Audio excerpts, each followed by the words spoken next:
And I tell you what, I will start off with my little advertising video. How's You're that? gonna do that? Okay. Welcome to a Tuesday night. I don't know how involved I'll be tonight because I am on drugs. Yes, he is. But anyway, Kevin's going to talk about skin tight. How tight is your skin? Mine's Did pretty you know tight. that there are many uses for your skin?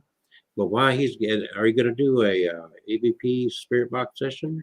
Well, yeah, I got a haunted object here, so yeah, we can do that right quick. All right. So while he's getting some stuff together and sharing this live stream, I am going to share a video I made advertising my books. As Kevin sells his books all the time, I got to promote mine a little bit better. Here's one of the stories that you'll find in Dating the Dead at datingthedead.com. Brought to you by yours truly, stories from around the globe.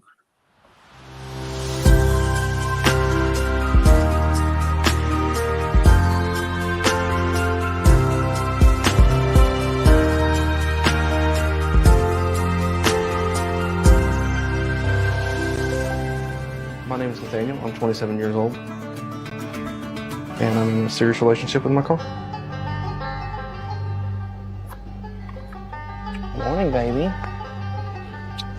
My handsome man. Nathaniel is in a committed relationship with a car that he's named Chase. He met Chase in a resale lot about 5 years ago.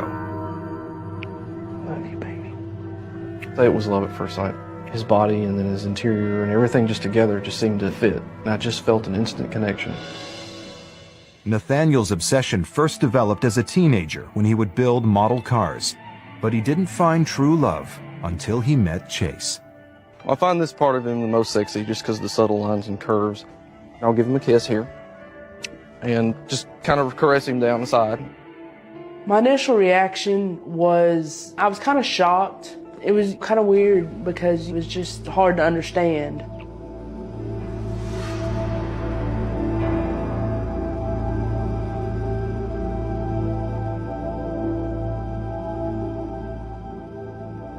Honestly, I don't know why I feel the way I do. But I just absolutely love Chase. We always have such a good time together. He likes a lot of the same music I do. We have a favorite song. It's Can't Fight This Feeling by REO Speedwagon. I do get him gifts. How you buy something for your fiance or your wife. And then usually for his birthday, I try to do something special for him too. The favorite date would be going to the Lookout area. Just lean against him a little and just be with him mainly. Love you. But Nathaniel's relationship with Chase goes beyond dates and presents. We have our times when we get... Does that feel good? You're a handsome man. Love you, baby.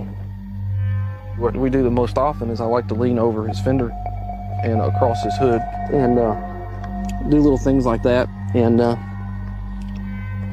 kind of press up against him and rub against him like that.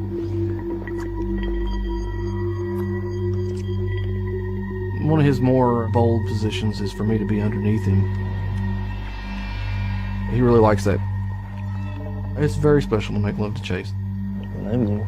I am worried for my friend because it's not normal, and you may have people that don't understand and make fun of you. Nathaniel's so attached to Chase, he rarely lets anyone else drive him, and never lets Chase out of his sight for more than 24 hours. There have been times it brought tears to my eyes because I wasn't with him at work. His picture's on my desktop, so I see his face all the time. It really bothers me when he gets dinged or scratched. If something were ever to happen to Chase, my heart would just stop. I just have to gather myself here. I'm sorry for all that. I am concerned for Nathaniel emotion-wise. I think life would be easier if he did change. Love you. Nathaniel's roommate Kim is one of the few people who know the full extent of his love life. I guess the reason I don't tell a lot of people is because I don't know the response I'm going to get. I always worry about that little bit of disgust that somebody may have. But Nathaniel's biggest fear is how his relationship could affect his career as a customer service technician. I mean, if everybody found out, I'd be worried that it may affect my job. But I love him to death. I wouldn't trade him for the world.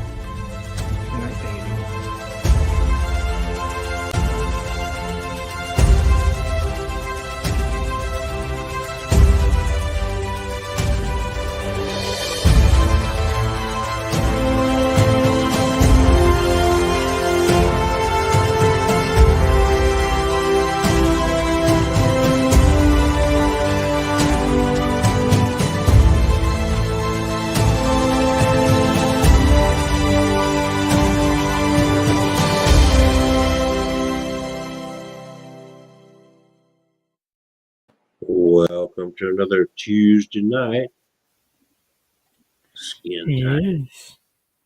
So be careful. That skin that is on Kevin's face really his skin? Yes, it is.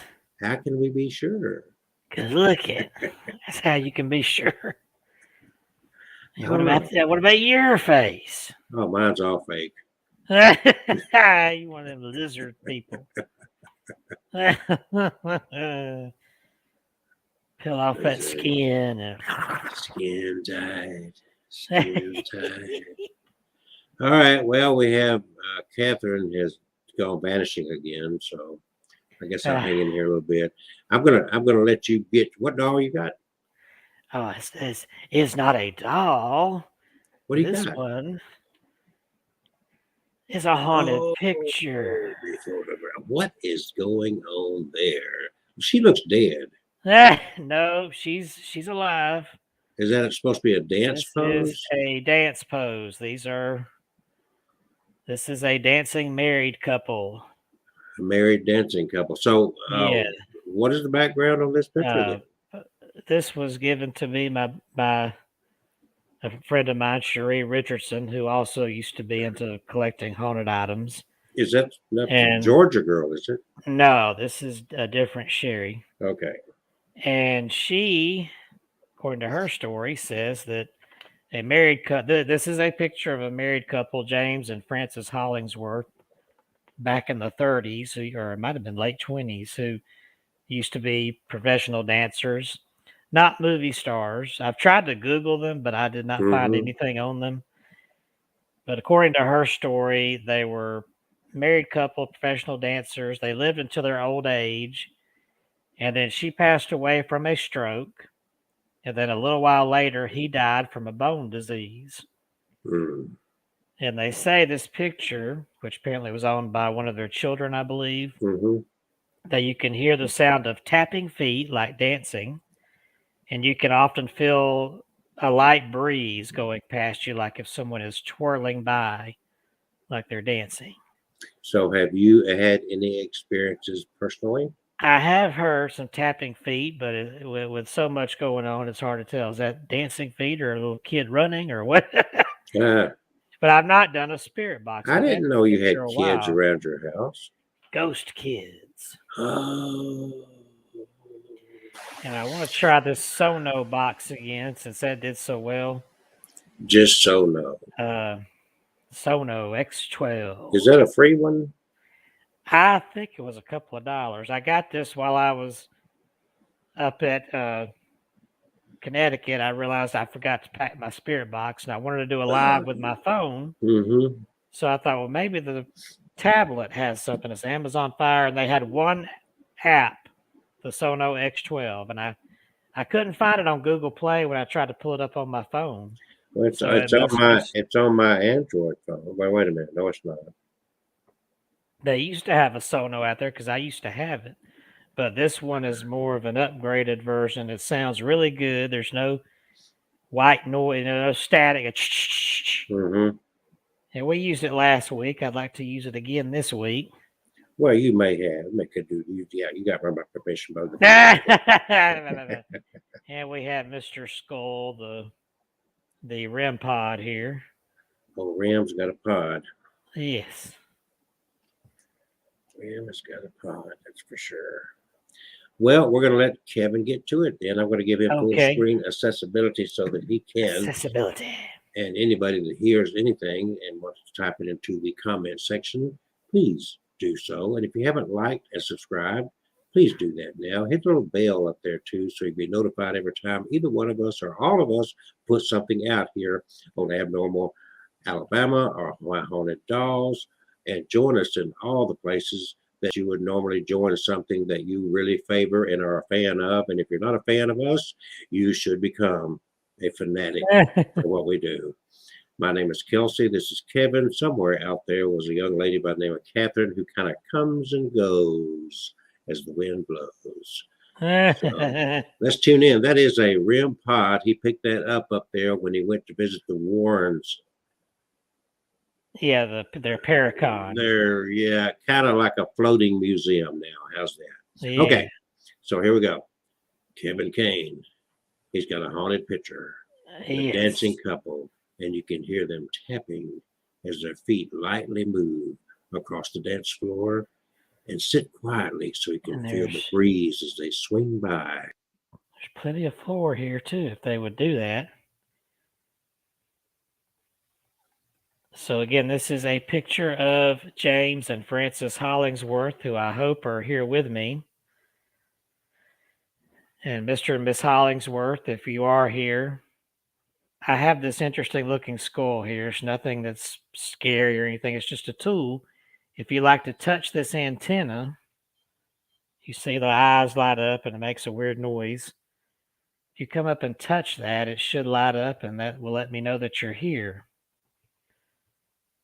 Or even though I have these big clunky headphones on, if you want to try tapping around on the floor, if you want to do a dance for us, we'd love to hear that, if not see it.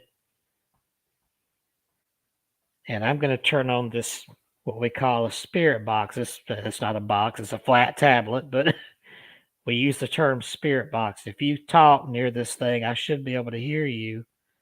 And I'm going to cut it on now.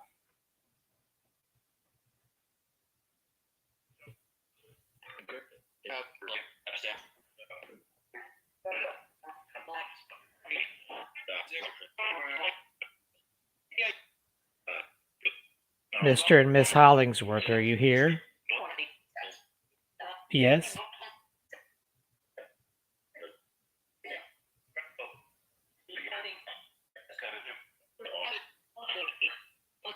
Is this your picture?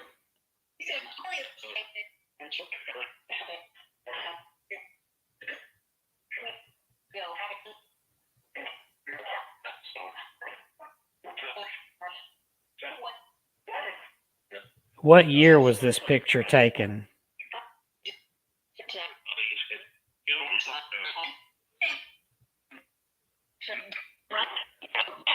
I'm going to hold the tablet up close here so you can hear it a little better.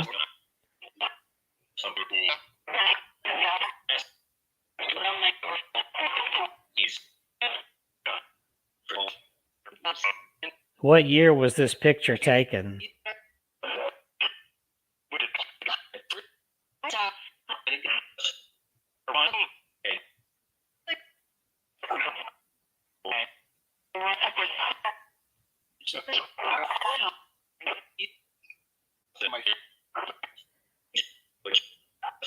Where was this taken?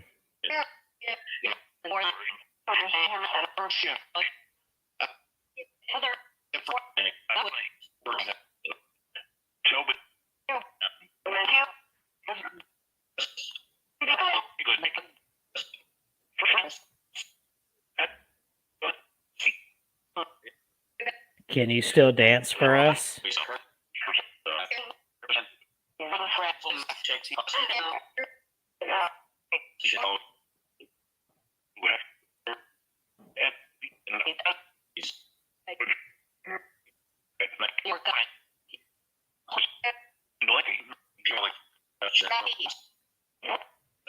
Was this picture taken in a dance studio of some kind?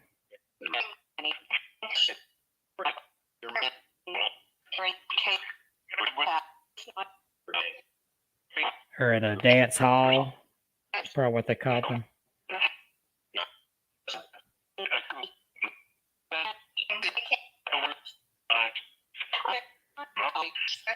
I see on the picture somebody wrote Seattle. Hartson, Seattle.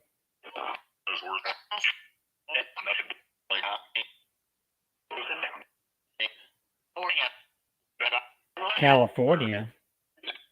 Are you from California?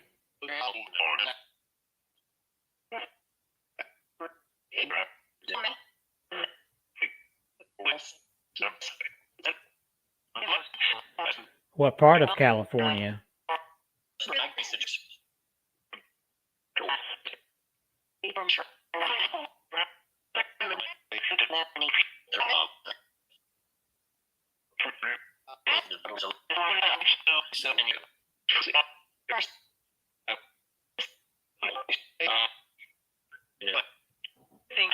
Were you dancing in the 1920s?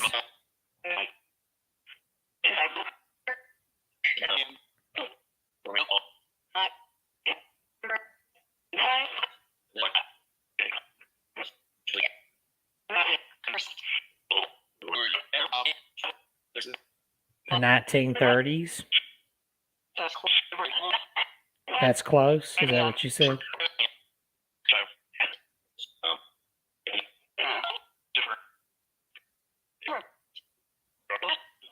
Your hairstyle, Mrs. Hollingsworth's hairstyle looks kind of 1930s there.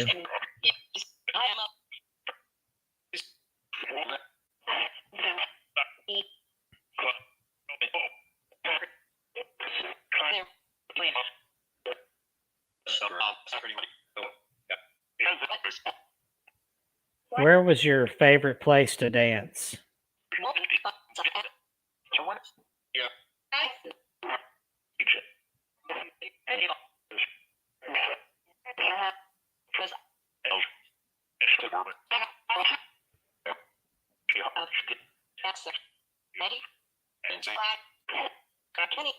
Was there a particular club or dance hall you like to perform in?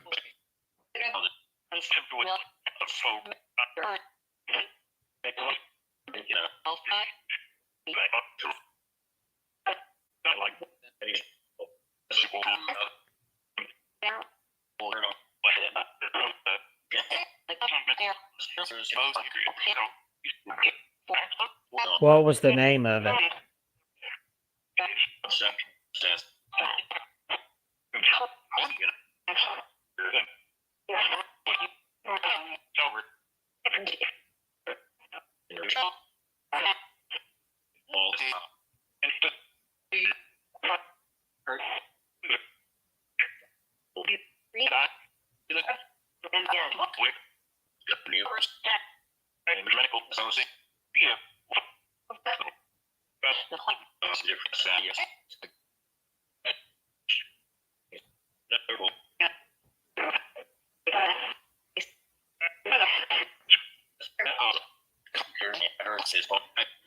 So, Mr. Hollingsworth, I was told you had a bone disease. Is that correct?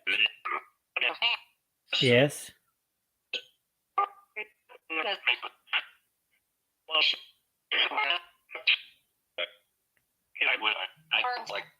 Was that, this might be a dumb question, was that in your leg or both your legs?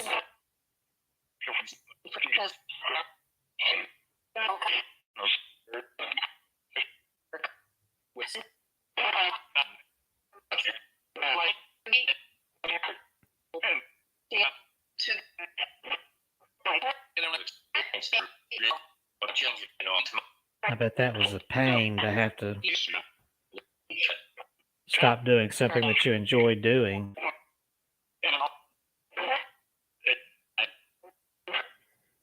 How old were you when you first started dancing?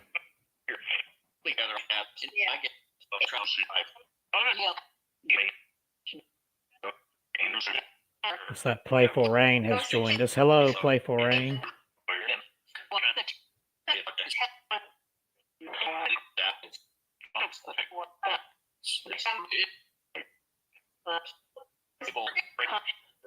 Let me ask that question again. How old were you when you, both of you, if you're still here, how old were the two of you when you first started dancing?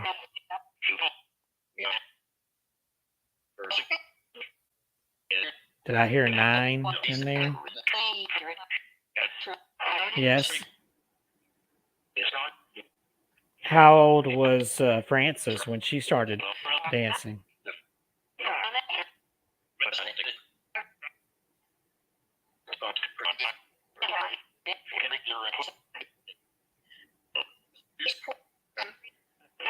If you're truly here, can you please step up to this head sitting here and just touch that antenna on the back of it and let me know you're here?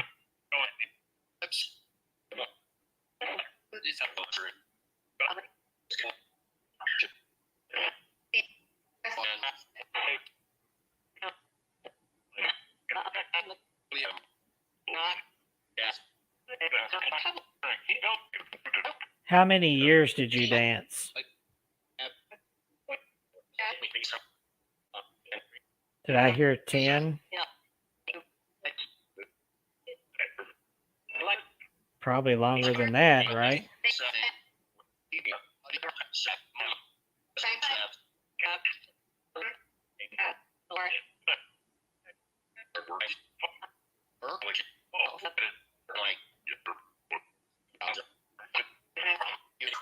I bet you danced professionally for many years, didn't you?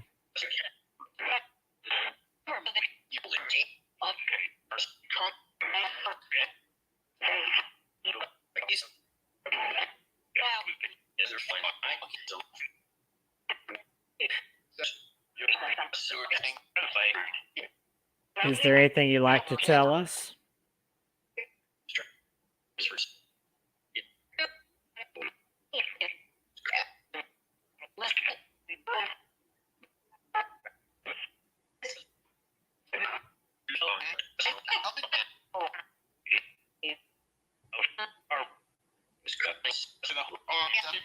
I said, if you come closer, I can hear you through this device.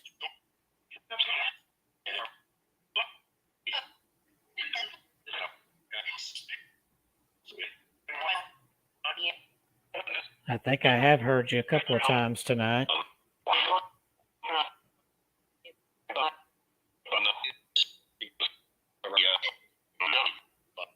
Are you happy where you are?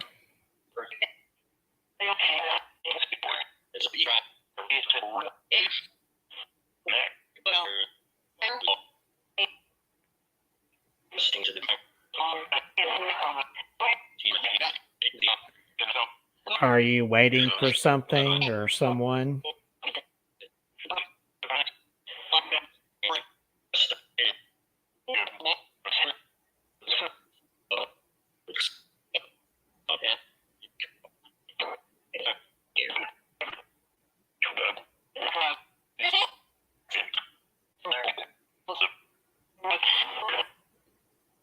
This is a very beautiful picture. I think they did an amazing job of taking your picture here.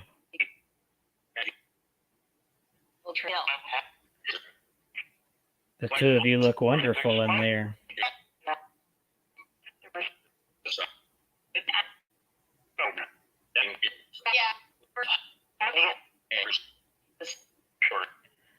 Is this your favorite picture?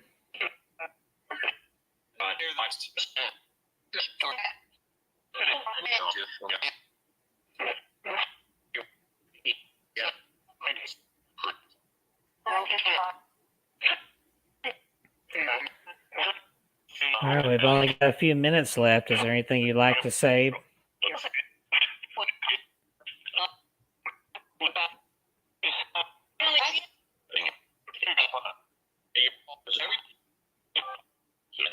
Anything you'd like to talk about?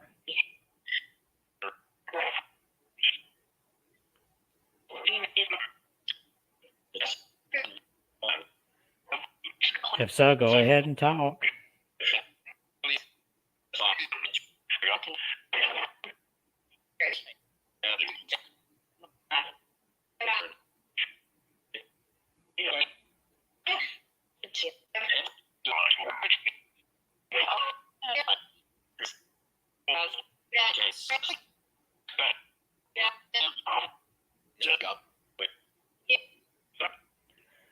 Well, I enjoy having you here.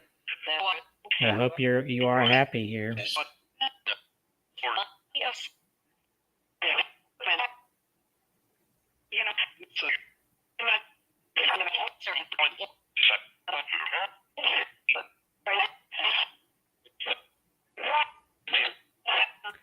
Now we have to move on to the next part of our show. So I'm going to go ahead and turn off this spirit device. If there are any spirits here who don't belong, you need to go back to where you belong. And all spirits need to back away. I'm going to count down from 5 like usual. And when I get down to 5, I'm going to go ahead and turn this off. So you need to back away now. 5, 4, 3, 2, 1. Thank you. Goodbye. There we go. Buenos con Dios, mi amigo. Buenos con dias. So there was did you feel like you got any communication with that? There was a little bit there. I didn't hear a lot of talking. I heard a man. I couldn't tell the girl. Sound like a teenager, a young girl trying to talk in there like a teenager. So our show tonight is labeled. I'm going to turn this over to these guys here in a moment, but we are going to talk about the many wild uses of human skin other than just covering your ugly mug. There are, and there's a bunch of pictures up here, and he's going to tell a lot of stories. I think he's going to even bring Jeffrey Dahmer into the picture here. Yeah, everybody's cannibal superhero. So, and I may pop in a little bit later, but for now, it's on Kevin and Madame lady. is back. Okay, run with the show. Okay. Abnormalities. Okay. Well, here we go then. I guess What if you had a slab of skin? What would you use it for, Kevin? I wouldn't use it for nothing. I'd get the heck out of my house because I don't want a slab of skin. I would actually use it. I would want to make something with it, and I would, I do have a Ouija board that's made from human skin, or is supposedly human skin. I don't know if it's really human skin, but it's supposedly human skin. But I want a book made from skin, like the book cover. It's just too weird for me. Well, I mean, it's leather is basically what it is. Yeah, but human skin.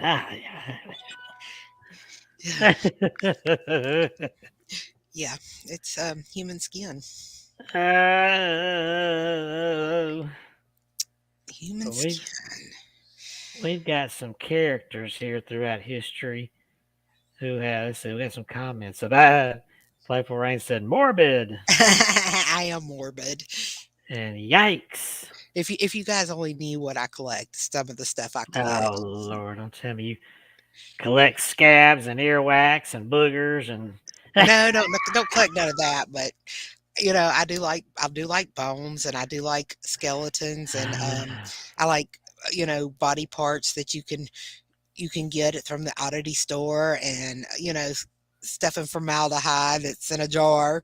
I like like a rat or something like that, and I just find that stuff very interesting and creepy. And I like taxidermy, and yeah. But why can't we do human taxidermy? Well, that actually has been allegedly done here before in Birmingham. In fact, I didn't even think about that. Have you heard the story about Dead Darius? No, I have not. Oh, I love skulls too. Playful Rain. Playful Rain.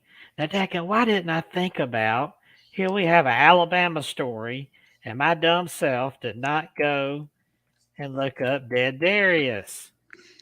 Birmingham's mummified stuffed boy. Oh, I've never heard of this one. Where is it? This is Oh, they got the picture out here too. This is sort of on the north side of Birmingham. Whether he's still there, I have a here. I want a good one. The before I read the story. Why didn't I think of this before? I could already have the photo out there. Oh, Kevin, you big dumb dummy. Well, you just need it. You There's a just need picture my out here, but it's not brilliant a mind. full. You know, There my is a my my picture brilliant out mind here. triggers your brilliant mind. Oh, here's the picture. I found it. I found that booger. Here it is.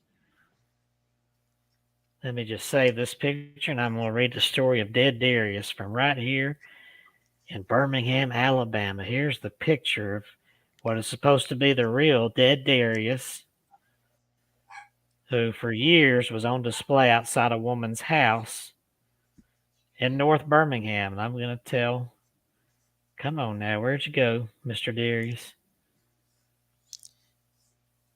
I would have liked to have Crap. seen that. Come on there, Darius. Here we go. From what I've heard, there we go. He's no longer there, but I'm going to read this. There's a nice article out here. I would have really been skeptical about this if my own grandmother didn't tell me this story when I was a kid, that she had known about it and heard about it, actually saw it. But then my supervisor or my former supervisor at work, when she was a young girl, actually drove out and saw Darius. And here is an old picture. That is an actual taxidermy human being right there, a little boy.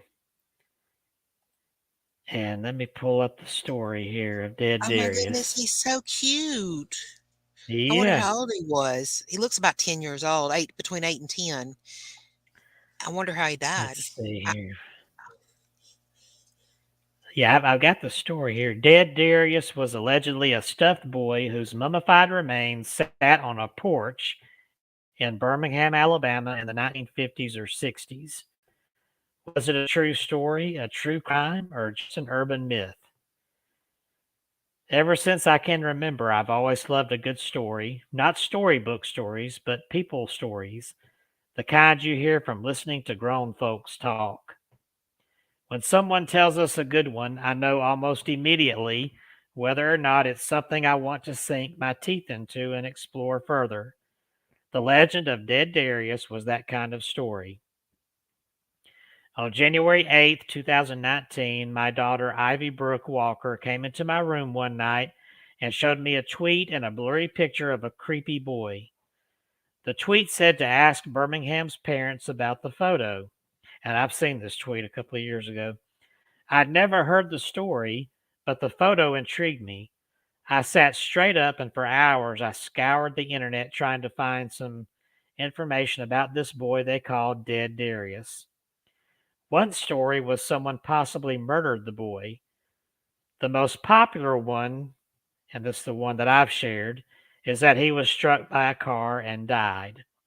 I've actually shared this story before, and that's the story I was told. My grandmother told me that was that Darius was hit by a car. But here's the crazy part. Dead Darius's mother was so distraught by her son's death that she preserved his remains or had his body stuffed instead of giving him a proper burial.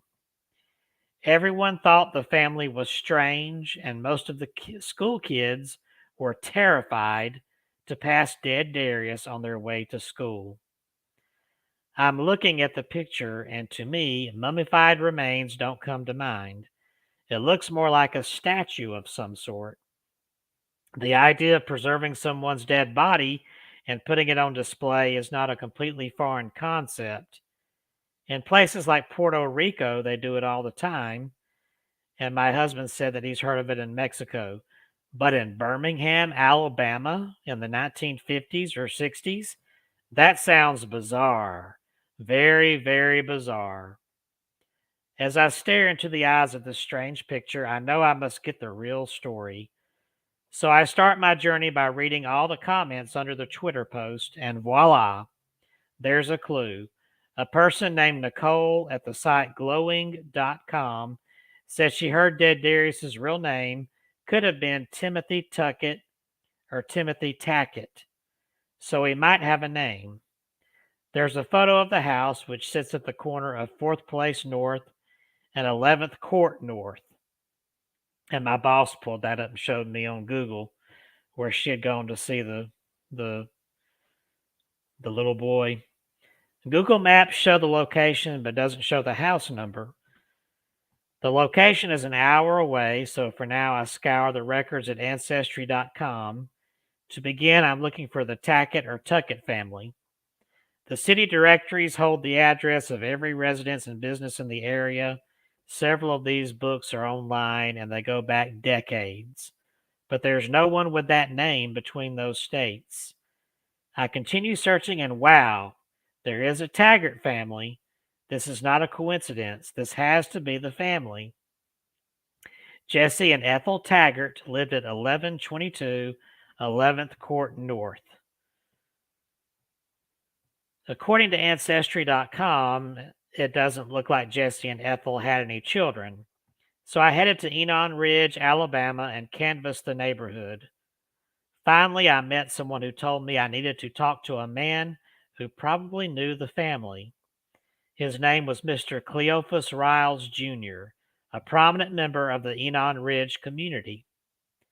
He told me he remembered the Taggarts and even showed me Dr. Ernest Taggart's house, which was right across the street.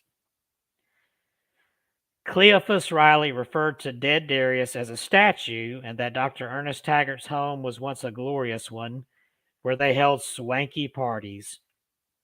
He explained Dr. Ernest Taggart was an African-American dentist and his wife, Essie Taggart, was the secretary-treasurer at Miles College.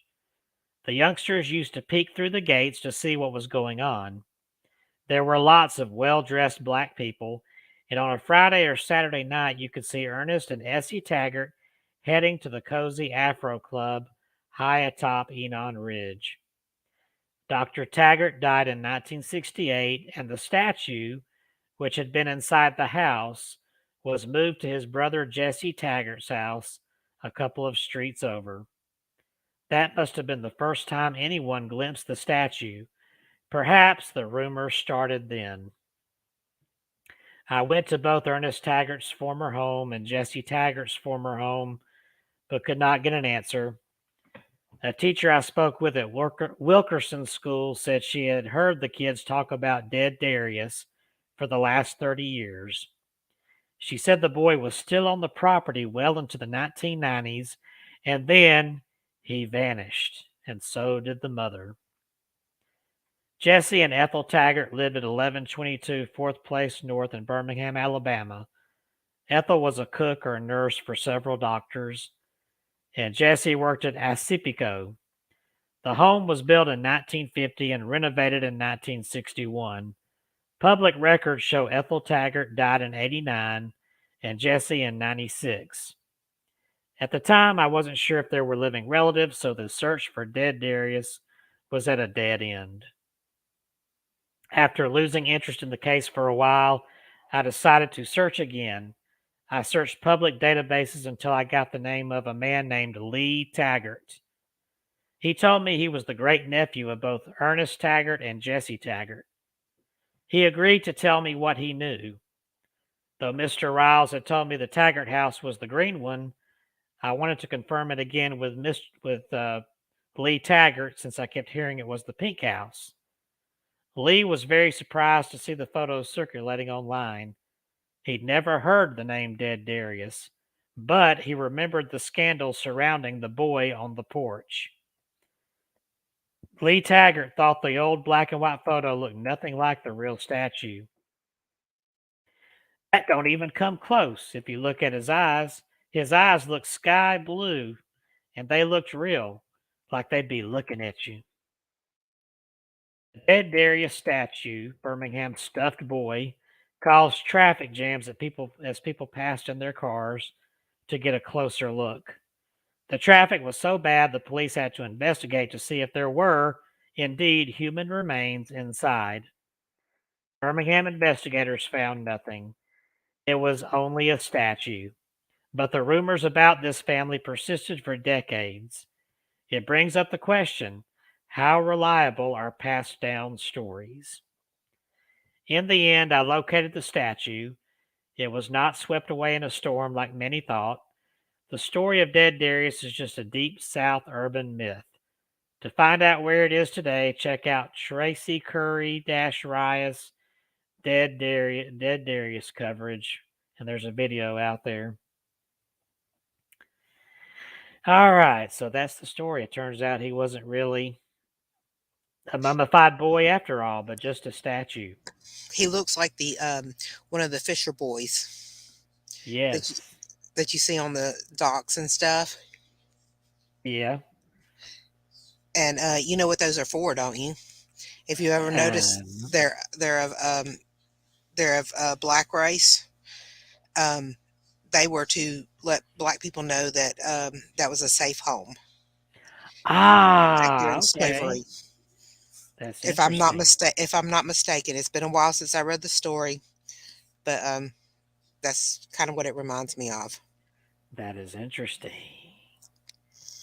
Now, if I can get my Yahoo up here. I haven't heard Yahoo in forever. I know. There. Ah, crap. Here we go. All right, I'm going to pull up. We do want to talk about real stories, though, where we really truly do have people using human flesh for weird necessities. And every time I hear about that, and think about cannibals or what have you, this person comes to mind that he wasn't really a cannibal, but he did make some strange uses out of real human skin. And that fellow is Ed Gein, the famous Plainsville serial killer. Hey, I Kevin, want to I'm gonna pull go up. grab me a drink real quick, and I'll be right Okay. back. Okay? Okay. And I'm going to go ahead and get up the story here about Mr. Ed Gein here. Of course, I could tell some stories, but I'd rather read one here that's printed out better than I can tell it.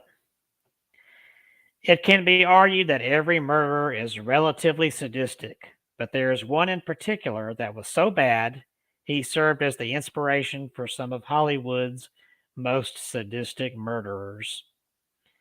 Ed Gein, otherwise known as the Butcher of Plainfield, was always a little bit off.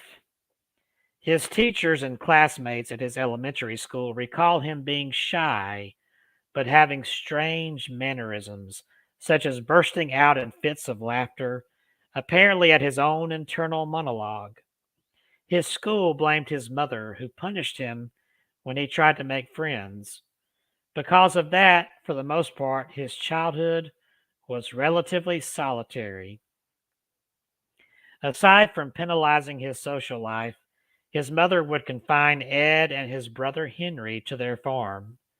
She would often read to them from the Bible and preach that the world was inherently evil, that all women were prostitutes, and that drinking and immorality were instruments of the devil. When Gein was 38 years old, he and Henry were working in the fields on their farm. They were burning marsh vegetation, a common practice, but when the fire got out of hand and spread, the fire department needed to be called. After the firefighters had come and gone and the fire was dealt with, Ed reported his brother missing. That night, his body was found face down in the marsh, dead from asphyxiation. At first, the fire was blamed, though authorities soon realized that Henry had been dead before the fire got out of hand and that he had bruises on his head.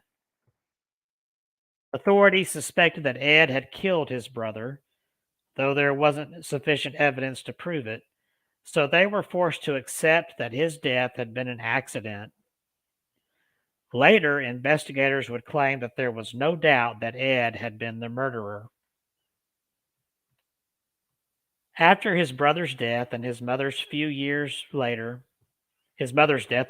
later, Geen renovated his farmhouse. However, rather than turning it into a more useful home for one, he boarded up every room that had been used by his mother and instead moved into a single bedroom off of the kitchen.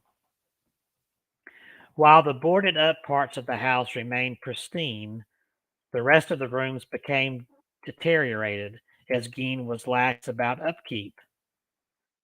While living in seclusion on his farm, Geen became interested in death cult magazines and Nazi cannibal adventure stories. However, decrepit as he had become, he mostly kept to himself. Then in November 1957, a local hardware store owner disappeared. Bernice Worden had last been seen the previous night and had been reported missing after her hardware store remained closed all day. Her son Frank, who happened to be the deputy sheriff, entered the store and discovered the cash register open and bloodstains on the floor. While interviewing Frank, investigators found out that Geen had been in the store the previous night and told Worden he would be back in the morning for a gallon of antifreeze. Sure enough, the last sale made at the store by Bernice Worden was for a gallon of antifreeze. Investigators headed to Ed Gein's home, arresting him and searching the property.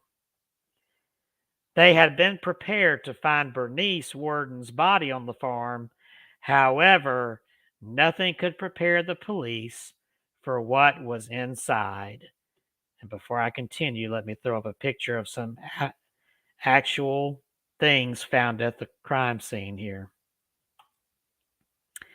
While searching the house, authorities found what would later inspire horror movies such as Silence of the Lambs, Psycho, and the Texas Chainsaw Massacre. Ed Gein's home was filled with human body parts. There were countless bones, both whole and fragmented, skulls impaled on his bedposts, and bowls and kitchen utensils made from skulls. Worse than the bones, however, were the household items made from human skin. Authorities found chairs upholstered in human skin. In fact, we've got a picture here that I did not see before. Let me get this up here while we continue this story.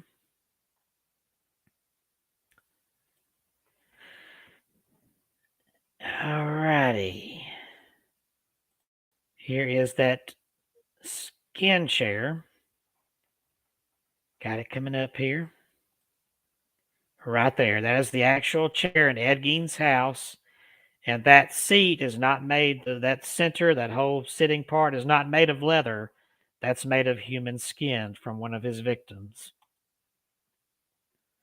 Isn't that cool? Listen to you. It's so cool. I would have added more brad nails into it and made it a little more decorative, but and probably painted something on it, but to each his own. I'd set my butt on it. Authorities found chairs upholstered in human skin, a wastebasket made of skin, leggings made from human leg skin, masks made from faces, a belt made of nipples, a pair of lips being used as a window shade drawstring, a corset made of a female torso, and a lampshade made from a human face.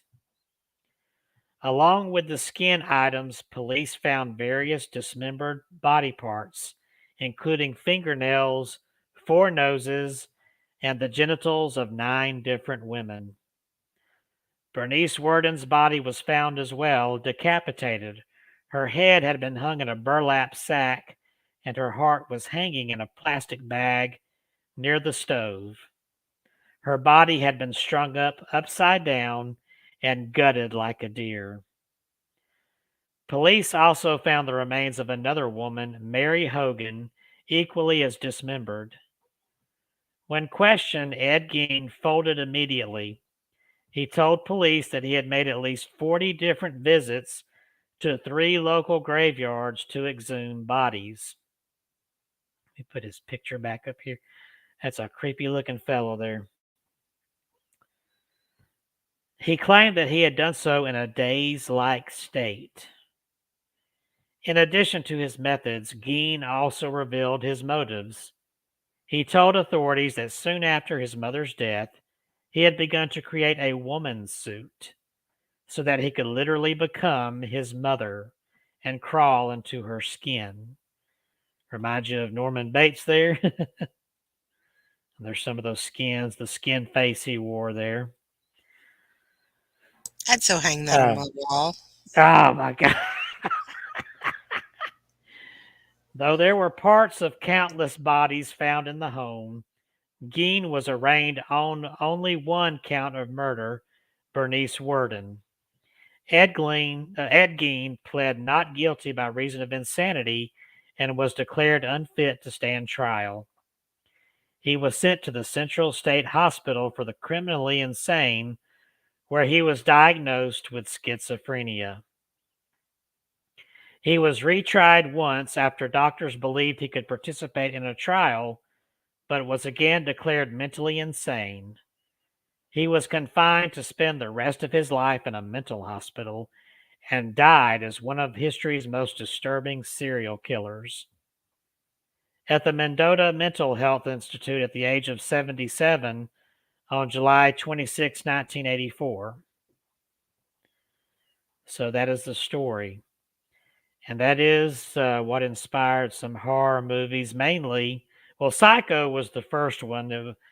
It started out a book by Robert Bloch, and then it became Alfred Hitchcock's movie a year later. But probably the most memorable movie we all know of, the Texas Chainsaw Massacre there with Leatherface and his woman skin mask. And they went into even more detail in this movie. They actually had furniture in that house made out of skin, human skin and bones. And Leatherface had his crazy brothers with him. But that character was inspired by Ed Gein. And that's why when they first released the original Texas Chainsaw Massacre, it was claimed to be based on a true story. And people thought there really was a Leatherface with a chainsaw in Texas, but that's not the case. It was actually Ed Gein. But if you've not seen Texas Chainsaw Massacre, the original, it's gory without being gory. You really don't see blood. It's just the suggestion of what they're doing, making barbecue and furniture out of human skin. And Leatherface wearing this woman's face on his. And I've heard, I know because there's trailers out there. There's a new Texas Chainsaw sequel coming out this month on Netflix. So I'm interested to see that. The other famous movie inspired by Ed Gein was Buffalo Bill's character in Silence of the Lambs, who is a serial killer who's killing women to make clothes out of their skin. That was one of my favorite movies. Yes, I've watched it several times, and that is the ultimate movie for me. I like Hannibal and Red Dragon and the others, but that one movie, Silence of the Lambs, that's the end all be all for me. Yes. Now, see, I don't like the blood and gory ones, like Yeah. Chainsaw Massacre. I can't stand blood and guts. I know it's funny. It makes me cringe. But I loved something like Silence of the Lambs. It was very, I don't know, it was just very real and could happen. And Yeah. but I guess it did happen, didn't it? Yep, there, It's right a real there. story. That crazy man, Ed Gein, he wore skin, and just look at the way he's grinning and looking up, peeking up under the bill of his hat there. That scares the crap out of me. Did they Wow. did they kill him in the electric chair? Well, it said at the end there. Let me I click couldn't on that remember. again. It said I'd always heard he died in the gas chamber, but I think he. I've got the art. Let me get back to the bottom of the article here. I'm sorry, I missed It's it. okay. Here it is. It says he died at the mental hospital at the age of 77. So he died of old age. He wasn't executed or anything. You know, we've got some really nasty criminals out there. Oh, yeah.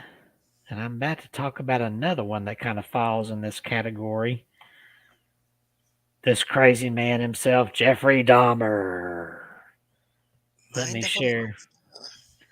Yes, let me share his story here if I can. My gosh.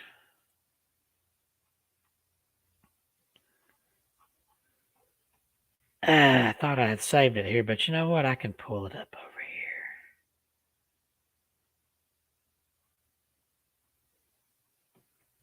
Because that's not a hard story to find at all. And there's been a lot of cannibalistic stories out there, so much so that we wouldn't be able to cover them all in this 2-hour episode here. Well, you So, know, the very first time I ever heard about cannibalism was I'll think of the book in a moment. The guy gets trapped on the island, and he's got his friend Friday with him, but I can't. Robinson Crusoe. okay. That was the first time I ever Yeah. remember reading about, and I was probably second, third grade, reading that book, and that was a good book. Movie Yes. sucked, but movie's nothing like the book. Um, Yeah, I like the book. I've read it. I read it as an adult too, but Yeah, that was a that was a good story, very good story. I it suggest everyone was. read it. Very interesting, Yeah, I and liked it good. that was I his liked lifestyle. I liked it better than that too. I mean, I read it as an adult. I was already out of college. You know, it was weird. I majored in English, took a lot of literature courses, but never we had to read Huckleberry Finn several times, but never were we required to read Robinson Crusoe. And I just said, you know what? I want to read this because I had seen a comic book version before I'd seen the movie. And I said, I want to read this book. And yeah, the book is way better.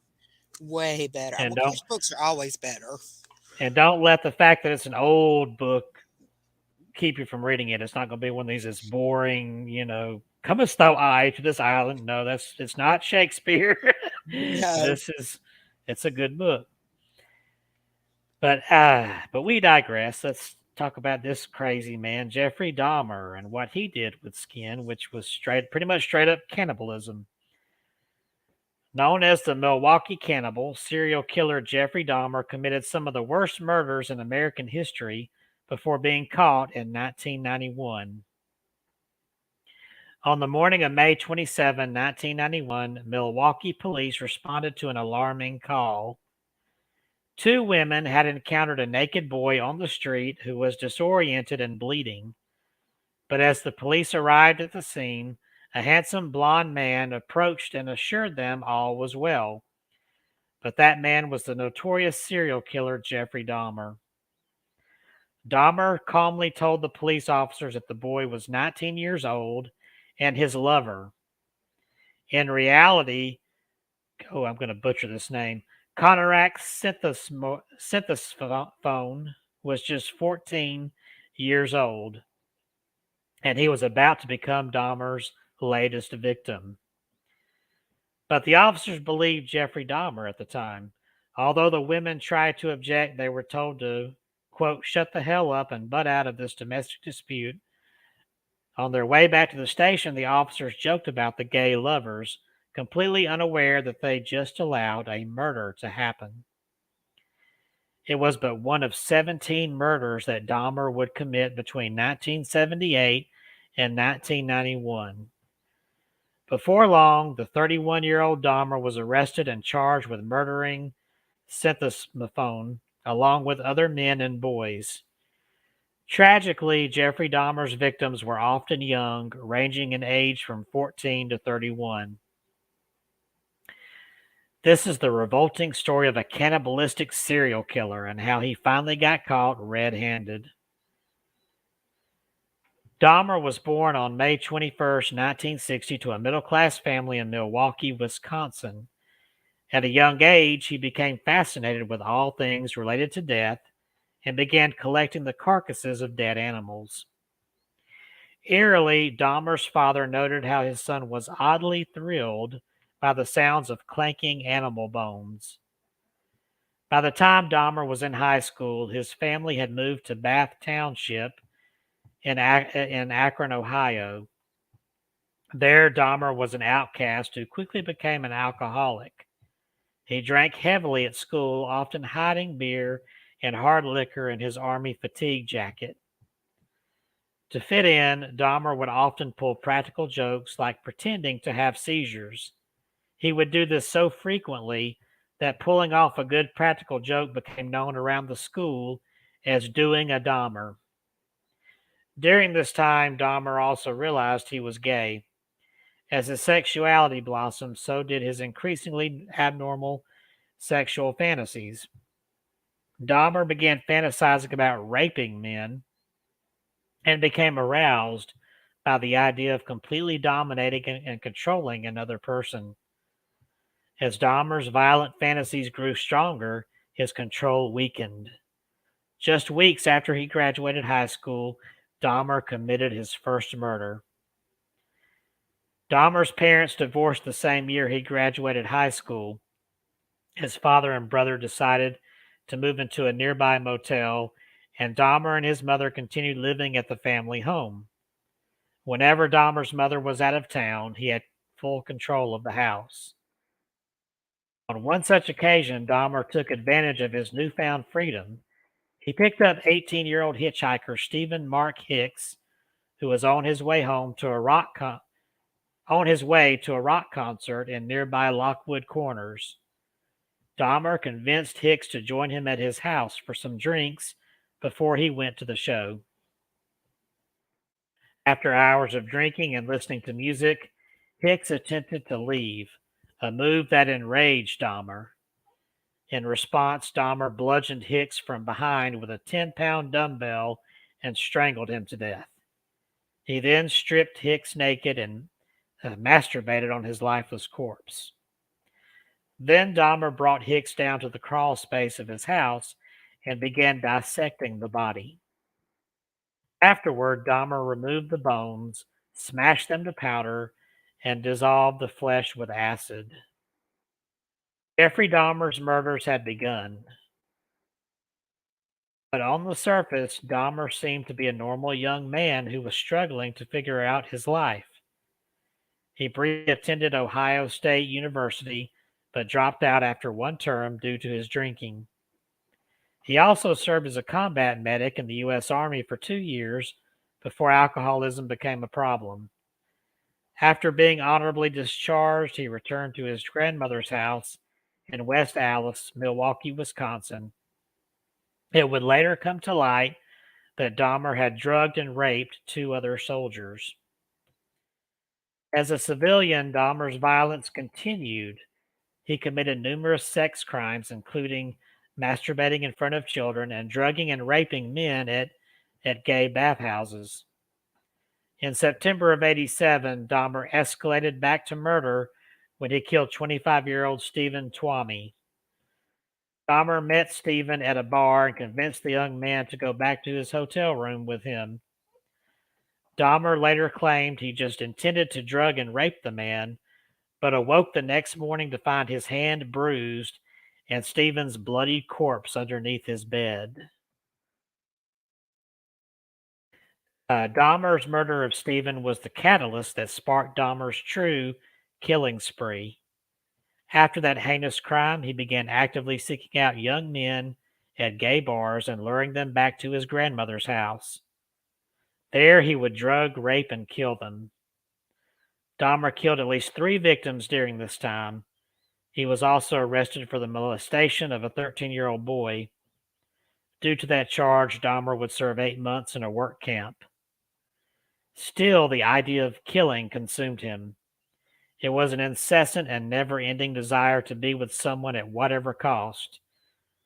He later said, "Someone good looking, really nice looking. It just filled my thoughts all day long." End quote.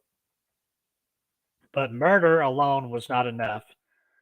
Dahmer also began to collect grotesque trophies from his victims. This practice began with the murder of a 24-year-old aspiring model named Anthony Sears. Sears struck up a conversation with a seemingly innocent Dahmer at a gay bar. After going home with Dahmer, Sears was drugged, raped, and eventually strangled. Dahmer would then preserve Spears' head and genitals in jars filled with acetone. When he moved into his own place downtown, Dahmer brought the dismembered pieces of Sears with him. Over the next 2 years, Dahmer committed the bulk of his 17 murders. He would lure young men back to his home, often offering them money to pose nude for him before killing them. As his murders continued, his depravity deepened. After taking photos of the corpses and dissolving their flesh and bones, Dahmer would regularly keep the skulls of his victims as trophies. He also began experimenting with various techniques to preserve these grisly mementos. He once even accidentally exploded the head of one of his victims, Edward Smith, when he tried to dry it out in the oven. Around the same time, Dahmer began to dabble in cannibalism. He kept body parts in the refrigerator so he could feast on them later. But even that was not enough to satisfy Dahmer's sickening urges. He also began drilling holes in the heads of his victims while they were drugged and still alive. He would then pour hydrochloric acid onto his victim's brain, a technique that he hoped would put the person in a permanent, unresistant, and submissive state. He attempted this procedure with numerous victims, including Smith's Maphone. That's why, along with the being drugged, the boy was unable to communicate when the police had come by and he asked for help. Dahmer's most violent fantasies had slithered from nightmares to reality, but he hid it well. His parole officer did not suspect a thing, and Dahmer's victims often did not realize what was happening until it was too late. On July 2nd of 1991, Dahmer went after 32-year-old Tracy Edwards. Like he did with many of his victims, Dahmer offered Edwards money to pose nude photos in his apartment. But to the shock of Edwards, Dahmer handcuffed him and threatened him with a knife, telling him to undress. Dahmer then taunted Edwards, telling him that he was going to eat his heart. Dahmer placed his ear against Edwards' chest and rocked back and forth. Terrified, Edwards attempted to appease Dahmer, telling him that he was his friend and that he would watch TV with him. While Dahmer was distracted, Edwards punched him in the face and ran out the door, escaping the fate of becoming another one of Dahmer's murder victims. Edwards flagged down a police car and led the officers to Dahmer's apartment. There, a policeman discovered photos of dismembered corpses, which were clearly taken in the same exact apartment that they were now standing in. "These are for real," said the officer, who uncovered the photos as he handed them to his partner. Though Dahmer attempted to resist arrest, he was quickly detained. Upon closer inspection of the apartment, the police found 4 severed heads in the kitchen and a total of 7 skulls, many of them painted. In the fridge, they found numerous body parts, including 2 human hearts. In the bedroom, they found a 57-gallon drum and quickly noticed an overpowering odor emanating from it. When they looked inside, they found 3 dismembered human torsos dissolving in an acid solution. The apartment was filled with so many human body parts that were stored and arranged with such care that the medical examiner later said it was like dismantling someone's museum than actually a crime scene. Dahmer was arrested, and it did not take long for him to admit to all 17 of his murders. But despite his unspeakable crimes, Dahmer was found to be sane during his 92 trial. Some disagreed with the declaration of sanity. He pled guilty to 15 of the charges against him and was given 15 life sentences plus 70 years.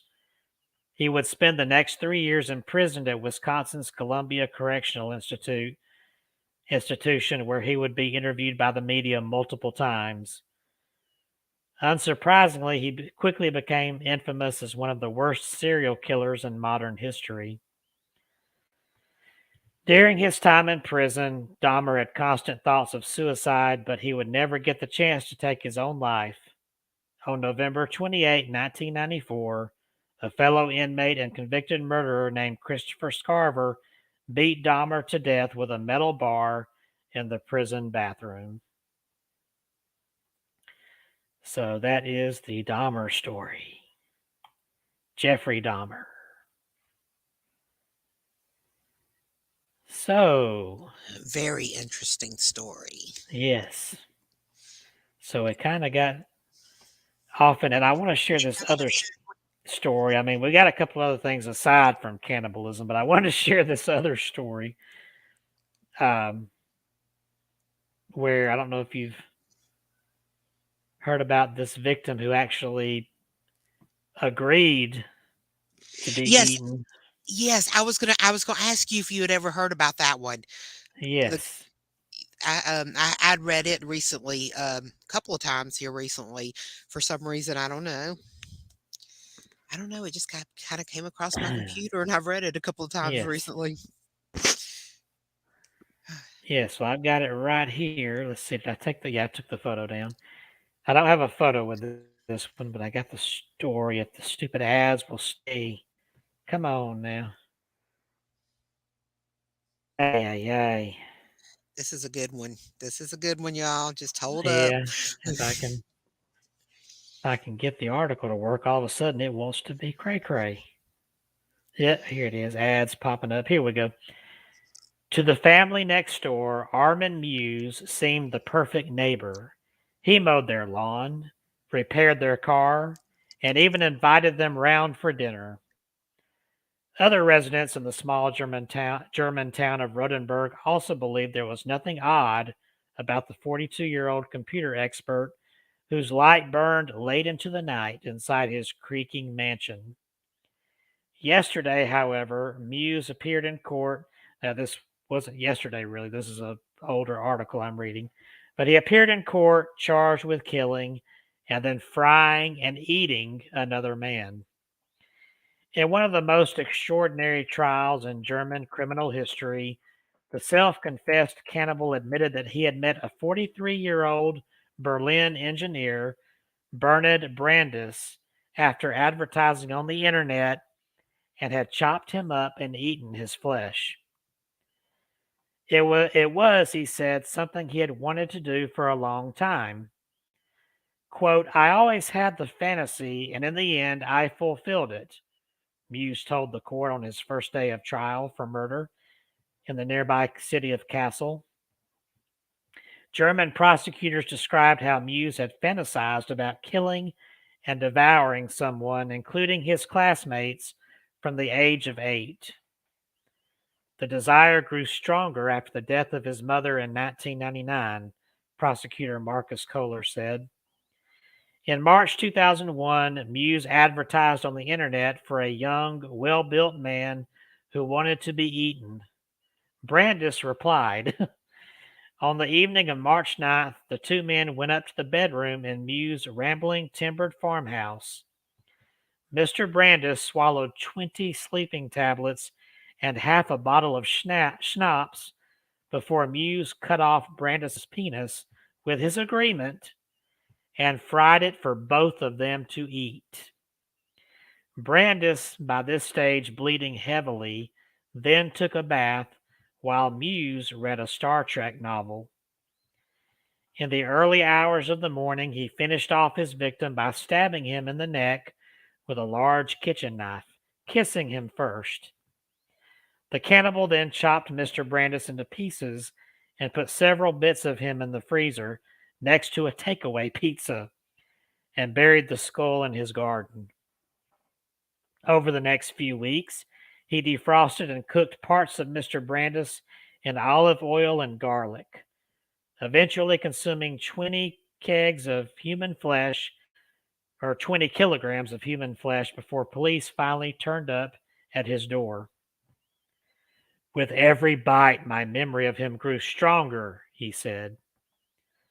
Behind bars, Muse told detectives that he had consumed his victim with a bottle of South African red wine, had got out his best cutlery, and decorated his dinner table with candles. The flesh tasted of pork, he added. Usually they say it's like chicken, but he said pork. The unprecedented case has proved problematic for German lawyers who discovered that cannibalism is not illegal in Germany. Instead, they have charged Muse with murder for the purposes of sexual pleasure and with disturbing the peace of the dead. The accused, however, has a unique defense that his victim actually agreed to be killed and eaten. Crucial to the case is a gruesome videotape made by Muse of the entire evening, during which Brandis apparently makes clear his consent. Got it on tape. Before setting off on his one-way journey to Rottenburg, Brandis was, outwardly at least, a successful, financially secure professional with a live-in girlfriend. The girlfriend, Bettina, told German TV that she had enjoyed a healthy sex life with Brandis, but they had split up after he revealed he also liked men. In fact, prosecutors said Brandis was suffering from a severe psychiatric disorder and a strong desire for self-destruction. After killing Brandis, the German cannibal met 5 other men who responded to his internet advert, including one from London. He did not, however, kill them. In July 2001, a student stumbled on Muse's chat room and alerted the German authorities, who arrested him. Muse told the court that he had felt lonely and neglected as a child after his father walked out on the family.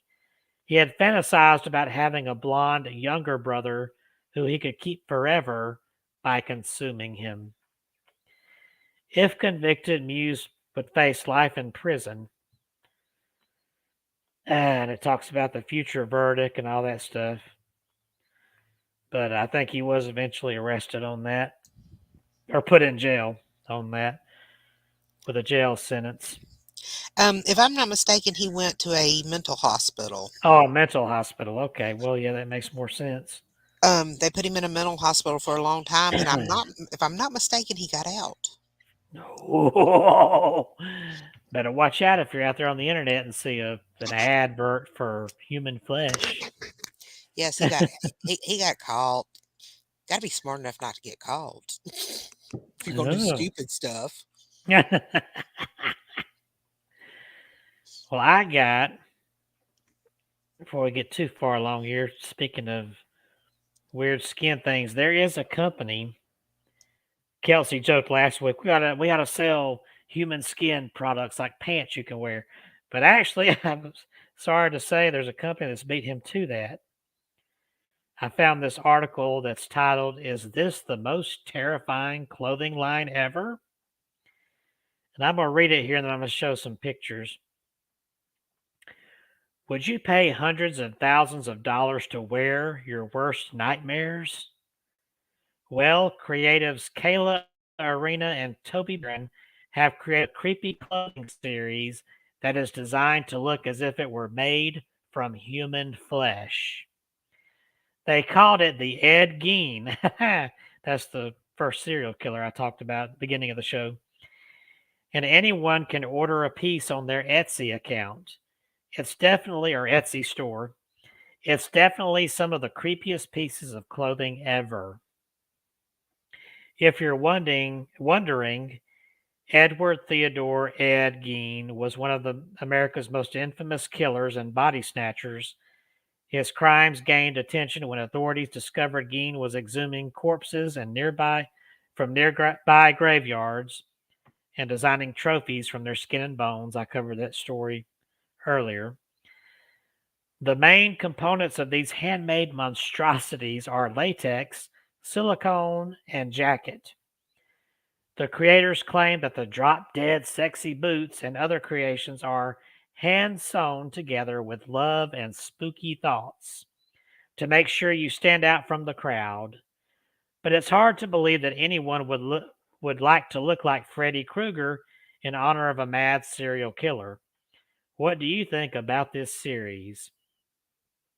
Now, here's a front and back picture of their jacket. And I think you're going to love this, Catherine.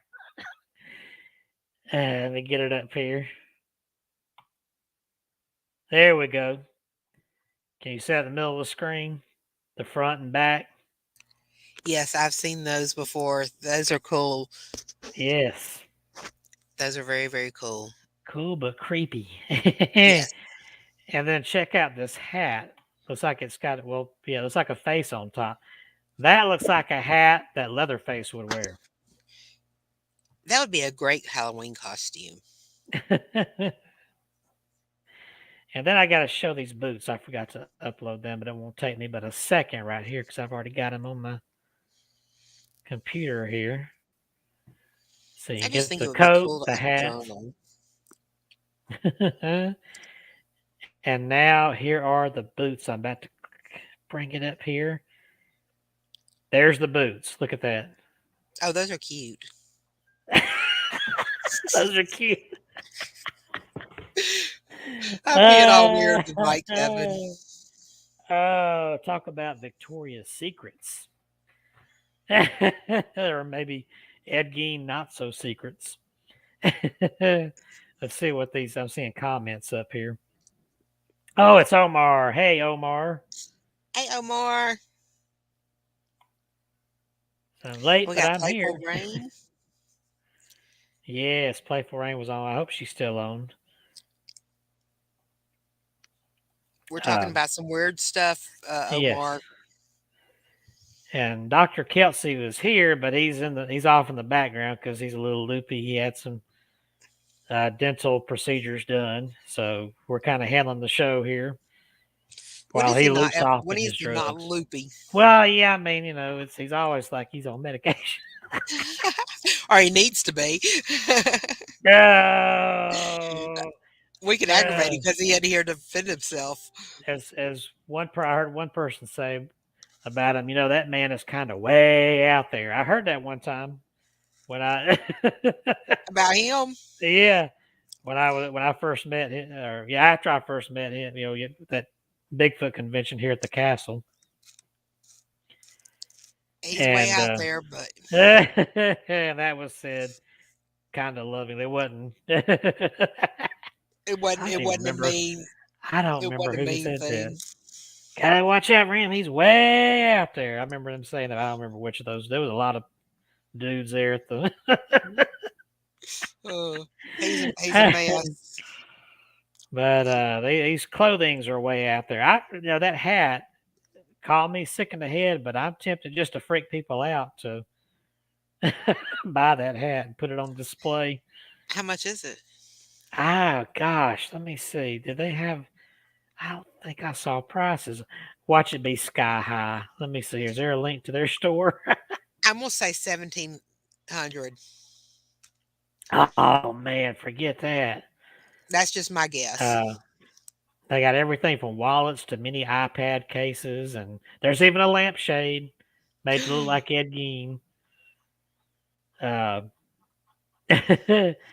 But where's the link to the store? You think the article would have that? Yeah, I'm curious as to how much they are, because that's an interesting piece of artwork there. Let's see. I think this is the link here. Etsy, Kayla Aaron oh man, it says she's currently not selling. So I wonder if somebody got upset and she got in trouble. That's a possibility. The article is 5 years old, so I guess since then they must have maybe they've temporarily closed or they got in trouble. That's a shame. I know, because it's unique. It's not boring. Yeah, but that is something else right there. Now I want to share. You know what? We're at 8:24 p.m. and I haven't said one dang word about. Even though Kelsey did his commercial, I've not said anything about my books. You need to say MyHauntedDolls.com. Yeah, HauntedDolls.com. yeah. In fact, I should show my. I made a commercial a long time ago for one of my books. I'm going to pull that up if I can find it. I should be able to. But here are a couple of my books out there. There's fictional novels. That one's based on a real haunted item, though. And then I've got the nonfiction books about my haunted items. So be sure to check those out. I didn't think about it when Kelsey pulled his up. About showing my commercial, but I should be able to pull it up here. Come on, Slowpoke. It was a commercial for my novel Patty Doll. And I'm going to, here it is. I pulled it up. Sorry, my computer keeps dinging. Uh-oh. All right, let me get this up here. I'm going to share it so you can see my commercial here. Here we go. Share my screen.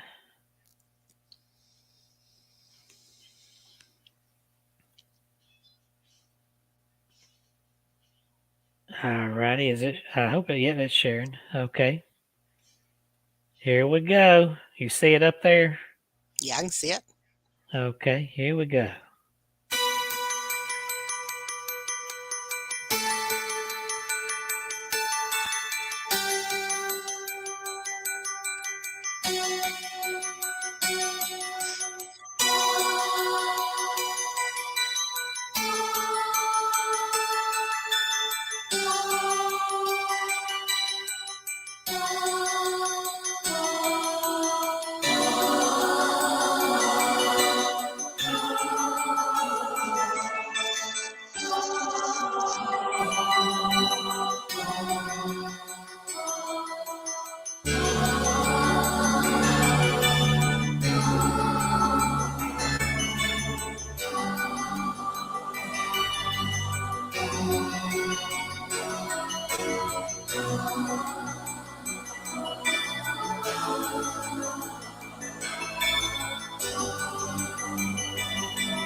There you go. What the heck is Savvy Truth? There we go. So how'd you like them apples? I did like them apples. You Good do like commercial. 'em? Very good commercial. I'm going to have to show that next time. Yes, you'll have to For put. You'll have Kelsey to, there.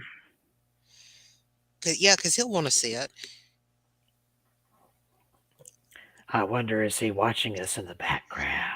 I don't know. That could be scary. Yeah. And don't forget to buy his book, datingthedead.com. Yes. Yes, he did that full commercial. Is that it? Yeah, Dating the Dead and Spectrophilia. And then I don't think he did the... Where is that? Is it the banner or what is it that he runs across the bottom of the screen? It's crap. Thought he had it on the... Is it banners? Here it is, a ticker.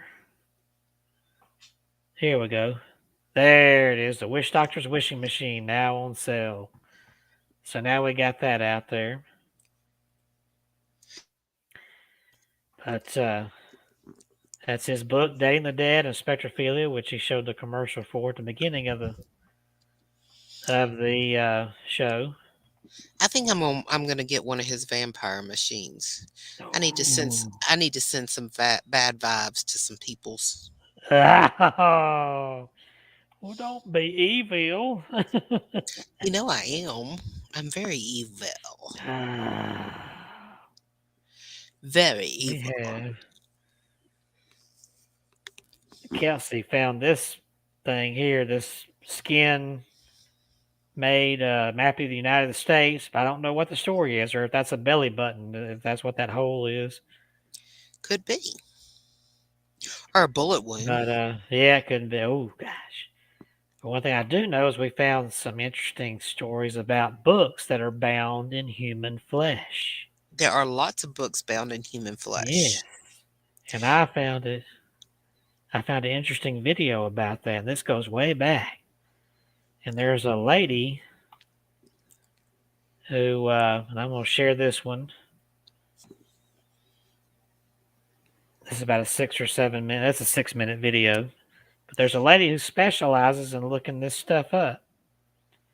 So hopefully YouTube won't fuss at me for sharing this. I don't think they will. It's one of the Inside Edition clips. So let me share this about the book Bound in Human Flesh. Alrighty, share system audio. And here we go.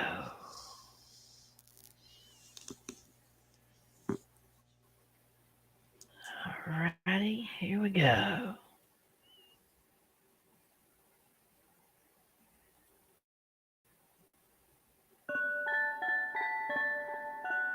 One of the things that is really creepy about actually holding a human skin book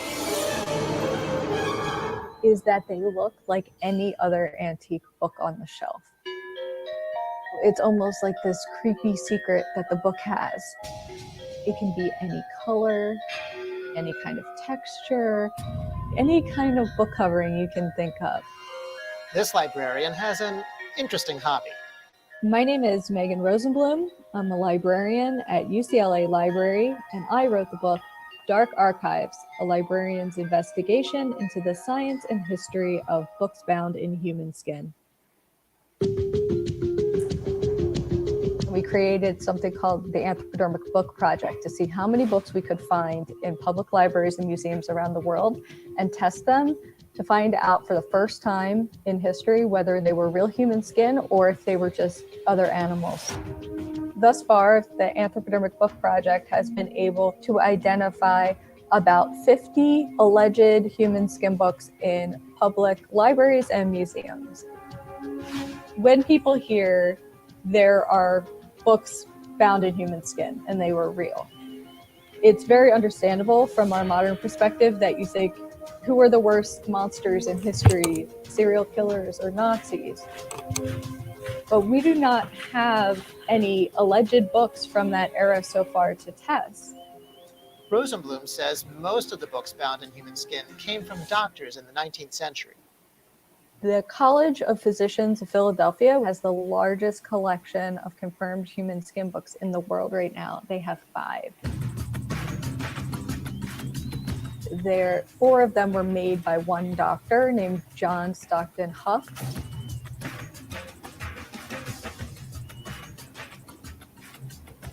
The other book there was made by a Dr. Joseph Livy roughly around the same time period, and he took the skin from a Civil War soldier he was dissecting during the war and used the skin to bind the anatomy book that he wrote himself. Wow. There are also multiple copies of what's called the Dance of Death.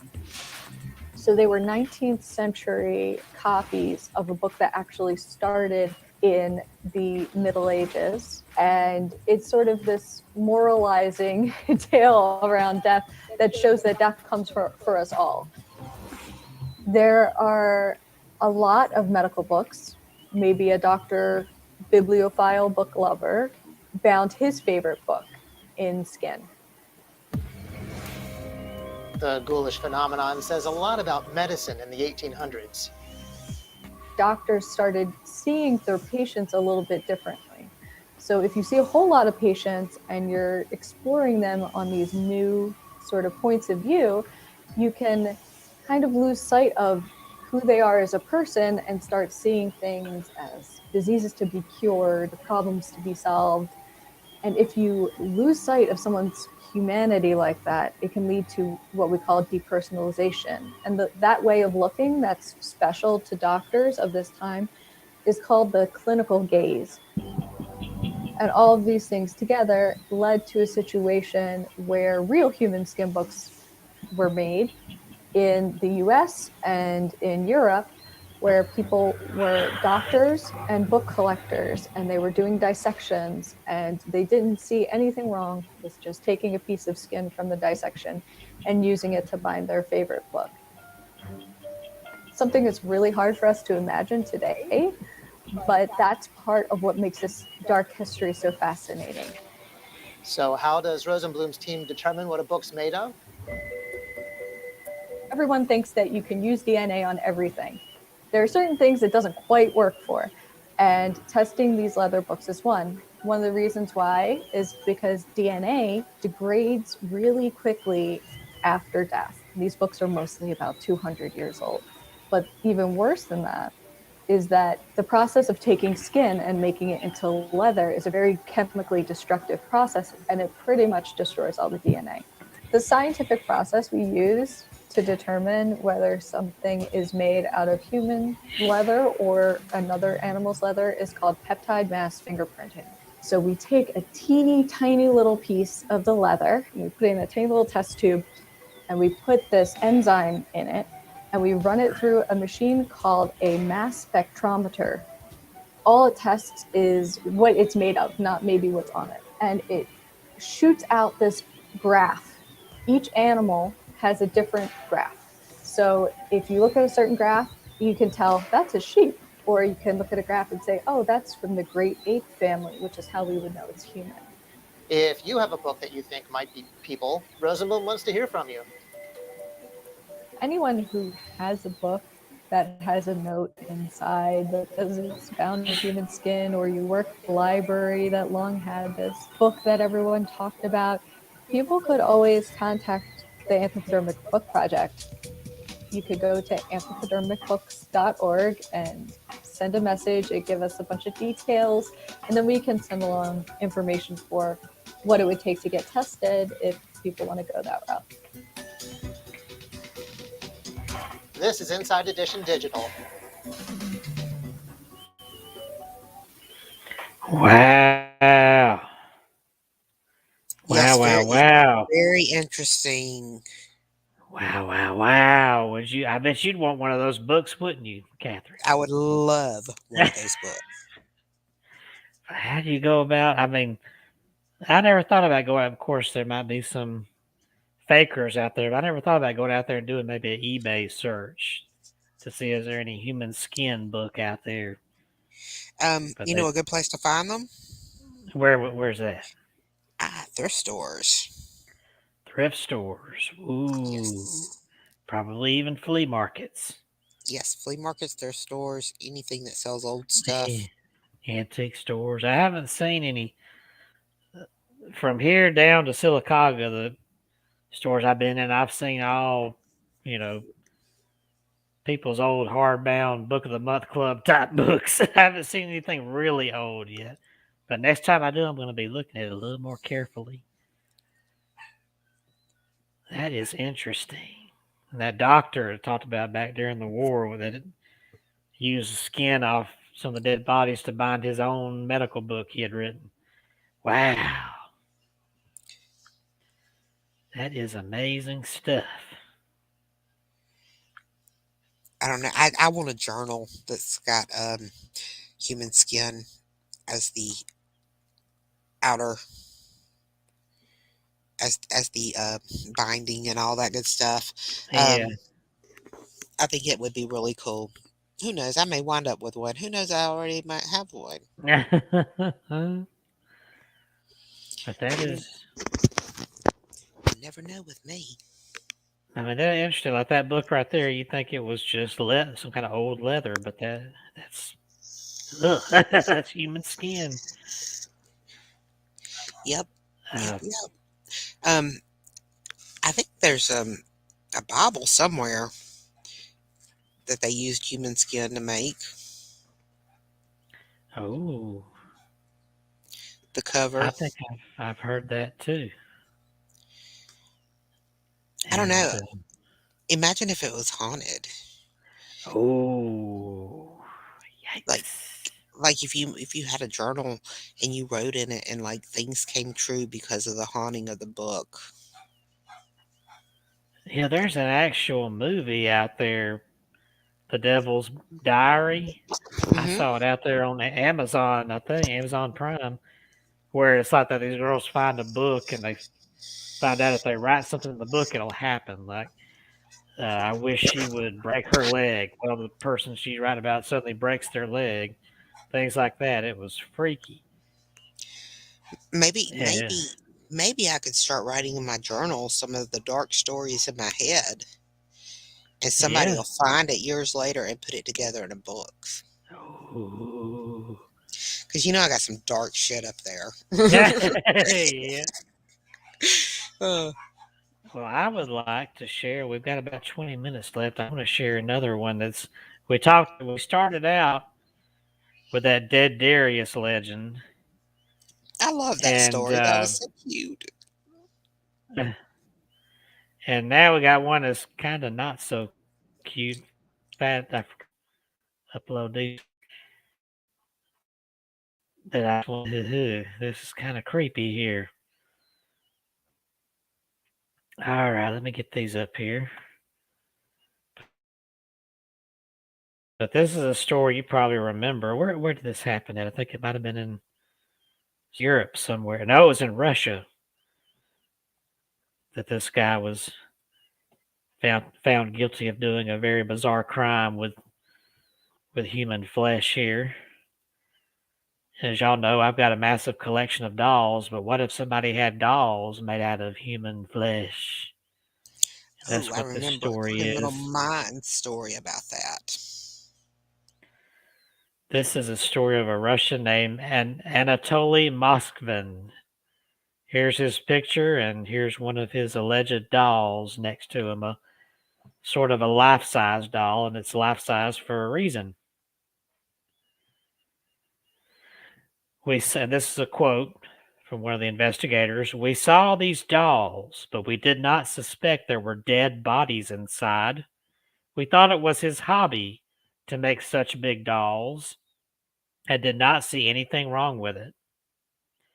Anatoly Moskvin loved history. He spoke 13 languages, traveled extensively, taught at the college level, and was a journalist in Nizhny Novgorod, Russia's fifth largest city. Moskvin was also a self proclaimed expert on cemeteries and dubbed himself a necropolist, if I said that right, necropolist or something like that. One colleague called his work priceless. Too bad Moskvin took his expertise to unhealthy new levels. In 2011, the historian was arrested after the bodies of 29 girls between the ages of 3 and 25 were found mummified in his apartment. Anatoly Moskvin was known as the ultimate expert on cemeteries in his city in Russia. He attributes his obsession with the macabre to a 1979 incident when the historian was 13 years old. Moskvin shared this story in Necrologies, a weekly publication dedicated to cemeteries and obituaries, to which he was an avid contributor. In his last article for the publication, dated October 26, 2011, Moskvin divulged how a group of men in black suits stopped him on the way home from school. They were en route to the funeral of an 11-year-old, Natasha Petrova, and dragged young Anatoly along to her coffin, where they forced him to kiss the girl's corpse. Moskvin wrote, I kissed her once, then again, then again. The girl's grieving mother then put a wedding ring on Anatoly's finger and a wedding ring on her dead daughter's finger. My strange marriage with Natasha Petrova was useful, Moskvin said in an article. Strange indeed. He said it led to a belief in magic and ultimately a fascination with the dead. Whether the story is even true is beside the point by now, as his disturbing thoughts would go unchecked for more than 30 years. Moskvin's interest in the corpse-kissing incident never abated. He began to wander through cemeteries as a schoolboy. His macabre interest even informed his studies, and Moskvin eventually earned an advanced degree in Celtic studies, a culture whose mythology often blurs the lines between life and death. The historian also mastered some 13 languages and was a many times published scholar. Meanwhile, Moskvin roamed from cemetery to cemetery. I don't think anyone in the city knows them better than I do, he said of his extensive knowledge of the region's dead. He took detailed notes on each one and delved into the histories of those buried there. The hands-on historian claimed to have walked up to 20 miles per day, sometimes sleeping on hay bales and drinking rainwater from puddles. Moskvin posted a documentary series of his travels and discoveries entitled Great Walks Around Cemeteries and What the Dead Said. These continue to be published in a weekly newspaper. He even said he spent one night sleeping in a coffin ahead of a deceased person's funeral. His observations were more than just observations, however. In 2009, locals began to discover the graves of their loved ones desecrated, sometimes completely dug up. Russian Interior Ministry spokesman General Valery Gribakin told CNN that initially, quote, our leading theory was that it was done by some extremist organizations. We decided to beef up our police units and set up groups composed of our most experienced detectives who specialize in extremist crimes. But for nearly 2 years, the Interior Ministry's leads went nowhere. Graves continued to be desecrated, and no one knew why. Then a break in the investigation came following a terrorist attack at Domodedovo Airport in Moscow in 2011. Shortly afterward, authorities heard reports of Muslim graves being desecrated in Nizhny Novgorod. I probably butchered that name, I'm sorry. Investigators were led to a cemetery where someone was painting over the pictures of dead Muslims, but not damaging anything else. This was where Moskvin was finally caught. 8 police officers went to his apartment after they apprehended him at the graves of the Muslims to gather evidence. What they found there shocked them all and shook the world. The 45-year-old lived with his parents in a small apartment. He was reportedly lonely and something of a pack rat. Inside, authorities found life-sized, doll-like figures throughout the apartment. And here's a picture of another one of those life-size dolls. The figures resembled antique dolls. They wore fine and varied clothing. Some wore knee-high boots. Others had makeup on over faces Moskvin had covered in fabric. He had also hidden their hands in fabric. Except these were not dolls. They were the mummified corpses of human girls. When police moved one of the bodies, it played music as if on cue. Inside the chests of many of the dolls, Moskvin had embedded music boxes. There were also photographs and plaques taken off the gravestones, doll-making manuals, and maps of local cemeteries strewn about the apartment.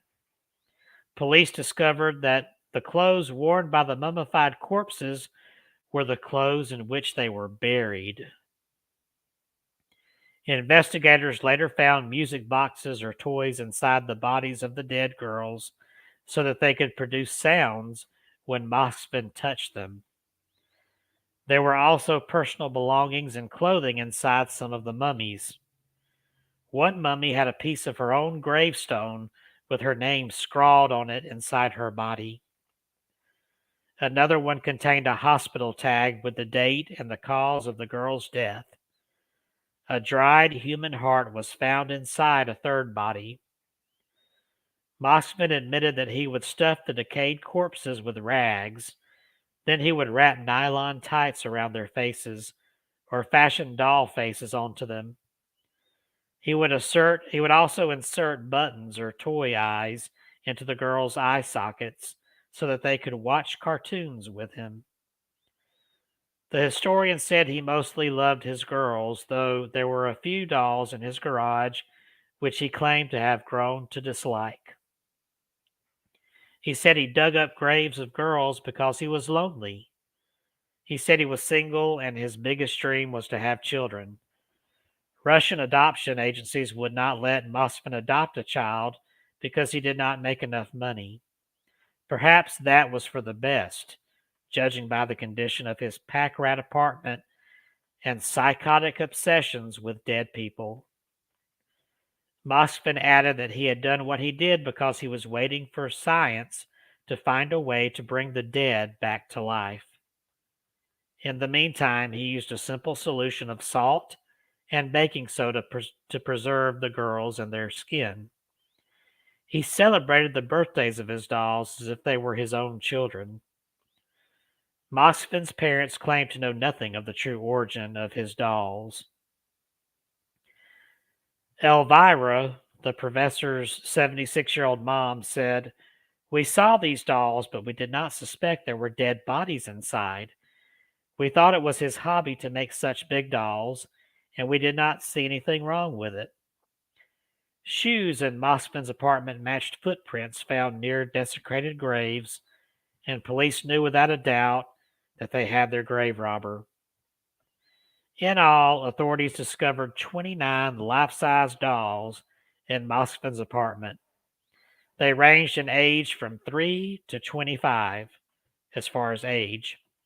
One corpse he kept for nearly 9 years. Moskvin was charged with a dozen crimes, all of which dealt with the desecration of graves. The Russian media called him the Lord of the Mummies and also the Perfumer. Neighbors were shocked. They said that the renowned historian was quiet and that Moskvin's parents were nice people. Sure, a rancid smell emanated from his apartment whenever he opened the door, but a neighbor chalked that up to stink of something that rots in the basements of all the local buildings. Moskvin's editor at Necrologies, Alexei Yesin, did not think anything of his writer's eccentricities. Quote, "Many of his articles enlightened his sensual interest in deceased young women, which I took for romantic and somewhat childish fantasies that the talented writer emphasized." He described the historian to have quirks, but would not have imagined that one such quirk included the mummification of 29 young women and girls. In court, Moskvin confessed to 44 counts of abusing graves and dead bodies. He said to the victims' parents, quote, "You abandoned your girls. I brought them home and warmed them up." Moskvin was diagnosed with schizophrenia and sentenced to time in a psychiatric ward following his sentencing. Though as of September 2018, he was faced with the opportunity to continue psychiatric treatment in his home. The victim's family think otherwise. Natalia Chardomova, the mother of Moskvin's first victim, believes Moskvin should stay locked up for the rest of his life. "This creature brought fear, terror, and panic into my life," she said. "I shudder to think that he will have freedom to go where he wants. Neither my family nor the families of other victims will be able to sleep peacefully. He needs to be kept under surveillance. I insist on a life sentence. only under medical supervision without the right of free movement. Local prosecutors agree with that assessment, even though psychiatrists say Mosfin, who's now in his early 50s, is improving. Since his prosecution, several of Mosfin's colleagues quit their collaboration with him. His parents live in utter isolation as their community ostracizes them. Elvira, the mom, suggested that she and her husband perhaps just kill themselves, but her husband refused. Both are in an unhealthy condition. Oxford allegedly told authorities to not bother reburying the girls too deeply, as he will simply unbury them when he is released. I still find it hard to grasp the scale of his sickening work, but for 9 years he was living with my mummified daughter in his bedroom, Shardamova continued. I had her for 10 years, he had her for 9. Man, that is creepy. Ooh. I don't have a doll that was living at one time. I don't have any of them. uh, No. I mean, Oh, that's I'm about. very creepy.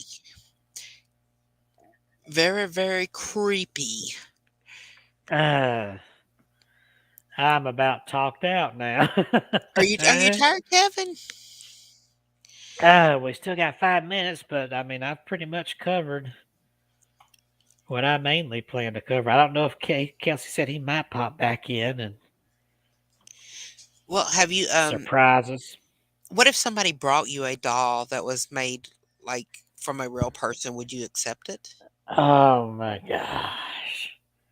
I guess I'd have to see the doll and see what it looks like and make sure that the police aren't going to come pounding on my door. I want to know everything about it. Where Well, it came from, why it exists. well, I have here's something that you talking about the police there. I grow my hair out long every so often and I'll cut it off. And I'll usually donate it to kids that need hair for cancer and all that good stuff. And I've no longer doing that because I'm scared that I will they'll wind up making a wig of my hair and somebody will murder somebody and my hair will be all over the scene. So I no longer donate my hair any longer. So, but back in the day, it used to be bad they used to think that if you wore the hair of someone else, you automatically got their sins or their bad juju or whatever you want to call it. Yeah. Yep. I think if I did get something like that, I definitely want to bless it before I kept it. I would probably have it blessed, and I would probably from different angles. I go Native American, I Yeah. go Christian, I go pagan to have it blessed before I bring it in the house. And do you know that the big boiling pot? Now the first one, the first cannibal story I shared, the Ed Gein story, that crazy guy there with his creepy smile.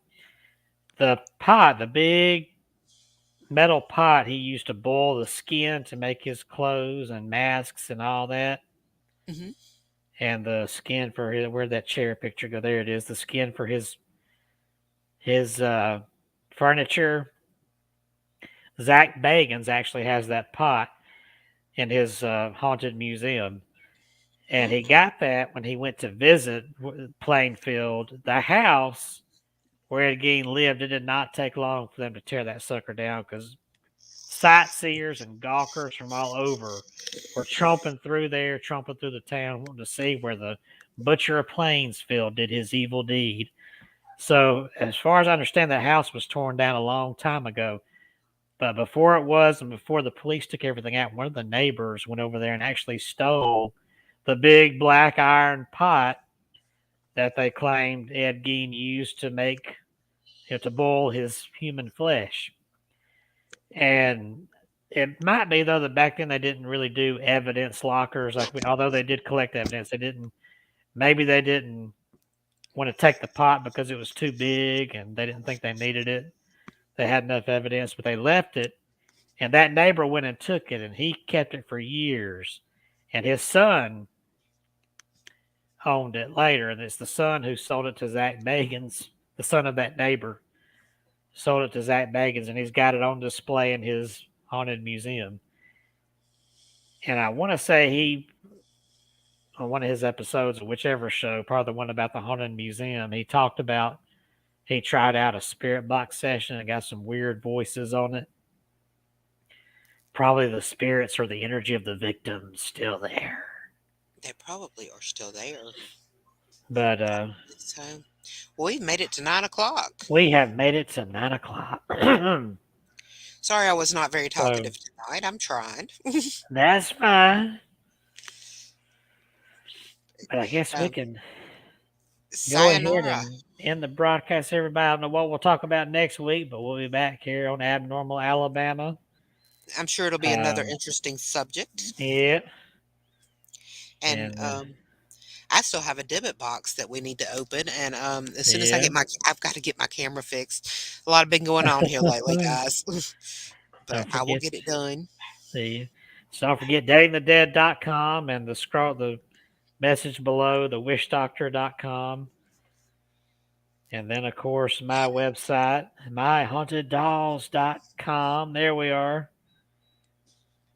And we'll be back next week to entertain you with more of our abnormality, whatever you call it. Abnormalities. Abnormality. Until then, peace out. Peace, Good guys. night. Good night. And we'll see y'all later.